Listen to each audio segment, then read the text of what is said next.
Kejriwal പുറത്തിറങ്ങിയതോടെ BJP ആകെ തകർന്നടിയാൻ പോകുകയാണെന്ന പ്രചാരണം ഒരു ഭാഗത്ത് കത്തിക്കയറുമ്പോൾ ഇതാ NDA സഖ്യം 400-ലേറെ സീറ്റ് നേടുമെന്ന് ആവർത്തിച്ച് മുതിർന്ന BJP നേതാവും ആഭ്യന്തര വകുപ്പ് മന്ത്രിയുമായ അമിത് ഷാ. BJP അധിക സീറ്റുകൾ നേടുന്ന സംസ്ഥാനങ്ങളെക്കുറിച്ചുള്ള കൃത്യമായ കണക്ക് തനിക്ക് ചൂണ്ടിക്കാണിക്കാനാകുമെന്ന് ദ ന്യൂ ഇന്ത്യൻ എക്സ്പ്രസിന് അനുവദിച്ച പ്രത്യേക അഭിമുഖത്തിൽ അമിത് ഷാ വ്യക്തമാക്കുന്നു. പശ്ചിമ ബംഗാളിൽ ഞങ്ങൾ 30 സീറ്റുകൾ നേടും. ബീഹാറിൽ ഞങ്ങളുടെ നില 2019-ലെ നിലയിൽ തന്നെ തുടരാനാണ് സാധ്യത. ഒഡീഷയിൽ ഞങ്ങൾ 16-ലെത്താം, അല്ലെങ്കിൽ കുറച്ചുകൂടി മുന്നോട്ട് പോകാം. തെലങ്കാനയിൽ 10-12 സീറ്റുകൾ നേടും. ആന്ധ്രാപ്രദേശിൽ NDA സീറ്റ് നില 17-18-അടുത്തായിരിക്കും. തമിഴ്നാട്ടിലും കേരളത്തിലും ഞങ്ങൾ അക്കൗണ്ടുകൾ തുറക്കും. വടക്കു കിഴക്കൻ സംസ്ഥാനങ്ങളിൽ പോലും ഞങ്ങൾ മികച്ച പ്രകടനം കാഴ്ചവെക്കും, അമിത് ഷാ അഭിമുഖത്തിൽ പറയുന്നു. 2014 മുതൽ ഭരണഘടന ഭേദഗതി ചെയ്യാൻ ഞങ്ങൾക്ക് അധികാരമുണ്ടായിരുന്നു. പക്ഷേ ഞങ്ങൾ അതൊരിക്കലും ചെയ്തില്ല.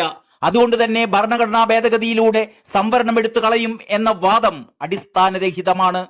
10 വർഷമായി ഞങ്ങൾ കേന്ദ്രത്തിലുണ്ട്, സംവരണത്തിൽ തൊട്ടിട്ടില്ല. മറിച്ച് കർണാടകയിലും തെലങ്കാനയിലും മുസ്ലിങ്ങൾക്ക് സംവരണം നൽകിയാണ് കോൺഗ്രസ് SC, ST, OBC വിഭാഗങ്ങളുടെ കോട്ട കുറച്ചിരിക്കുന്നത്. ഞങ്ങൾ അത്തരത്തിലുള്ള ഒന്നും ചെയ്തിട്ടില്ല. ഭരണഘടനാപരമായി അനുശാസിക്കുന്ന സംവരണം അവസാനിപ്പിക്കുക എന്നത് ഞങ്ങളുടെ അജണ്ടയിലില്ല. അത് ചെയ്യാൻ ഞങ്ങൾ ആഗ്രഹിക്കുന്നുമില്ല. ഡോക്ടർ മൻമോഹൻ സിംഗ് തന്റെ പ്രസിദ്ധമായ വിഭവങ്ങളുടെ അവകാശം പരാമർശത്തിൽ കോൺഗ്രസിന്റെ മുൻഗണന നേരത്തെ പ്രഖ്യാപിച്ചിരുന്നു. അവരുടെ മുൻഗണന മുസ്ലിം വോട്ടുകൾക്കാണ്, അല്ലാതെ വികസനത്തിനല്ല. ദരിദ്രരെ എങ്ങനെ ഹിന്ദു മുസ്ലിം എന്ന് വിഭജിക്കാനാകും? അത് ശരിയാണോ? ഞങ്ങൾ ദരിദ്രരെ ശാക്തീകരിക്കുകയാണെന്ന് മോദിജി പറഞ്ഞിട്ടുണ്ട്. അതൊരു സമഗ്രമായ സമീപനമാണ്.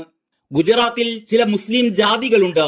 എന്നാൽ കർണാടകയിൽ ഒരു സർവേയും കൂടാതെ മുസ്ലിം സമുദായത്തെ മുഴുവൻ പിന്നോക്കക്കാരായി പ്രഖ്യാപിക്കുകയാണ് ചെയ്തത്. കോടീശ്വരന്മാരായവരെ പോലും OBC വിഭാഗത്തിൽ ഉൾപ്പെടുത്തി. കോടീശ്വരനായ ഒരു മുസ്ലിമിനെ എങ്ങനെ പിന്നോക്കക്കാരനായി കണക്കാക്കും? അവർ മതത്തിന്റെ അടിസ്ഥാനത്തിൽ സംവരണം ചെയ്യുകയാണ് ചെയ്തത്. ഹിന്ദുക്കളിലും ചില ജാതികൾ മാത്രമാണ് പിന്നോക്കം നിൽക്കുന്നത്. നമുക്ക് എല്ലാ ഹിന്ദുക്കളെയും പിന്നോക്ക വിഭാഗത്തിൽ പെടുത്താനാകുമോ? കോൺഗ്രസ് ആണെങ്കിലും ഹിന്ദുക്കളെയെല്ലാം സംവരണത്തിന് കീഴിൽ വരുത്തുമോ? അവർ ചെയ്തത് ഭരണഘടനാ വിരുദ്ധമാണ്. ദാരിദ്ര്യമോ പിന്നോക്കാവസ്ഥയോ പരിഗണനയുടെ ഒരു സൂചികയാവാം, അല്ലാതെ മതമല്ല. നമ്മുടെ ഭരണഘടന അത് അനുവദിക്കുന്നില്ലെന്നും അമിത് ഷാ കൂട്ടിച്ചേർക്കുന്നു. രാമക്ഷേത്രം എപ്പോഴും നമുക്ക് വിശ്വാസത്തിന്റെ കാര്യമാണ്, തിരഞ്ഞെടുപ്പിന്റെ വിഷയമല്ല. ക്ഷേത്ര നിർമ്മാണത്തിന് കോൺഗ്രസ് തടസ്സം നിൽക്കുന്നുണ്ടെന്ന് ജനങ്ങൾ മനസ്സിലാക്കിയിട്ടുണ്ട്. മോദിജി പ്രശ്നത്തെ പരിഹരിച്ചത് എങ്ങനെയെന്ന് അവർ കണ്ടതാണ്. എന്നിരുന്നാലും കോൺഗ്രസിനെ സംബന്ധിച്ചിടത്തോളം ഇതൊരു തിരഞ്ഞെടുപ്പ് വിഷയമാണെന്നും അദ്ദേഹം കുറ്റപ്പെടുത്തി. അതേസമയം ഇത്തവണ BJPക്ക് 230-ന് മുകളിൽ സീറ്റ് ലഭിക്കില്ലെന്നും സർക്കാർ രൂപീകരിക്കാൻ സാധിക്കില്ലെന്നുമാണ് കെജ്രിവാൾ പറയുന്നത്.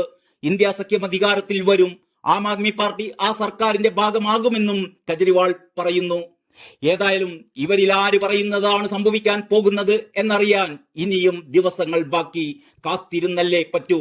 അതുവരേക്കും എല്ലാവർക്കും നന്ദി, നമസ്കാരം.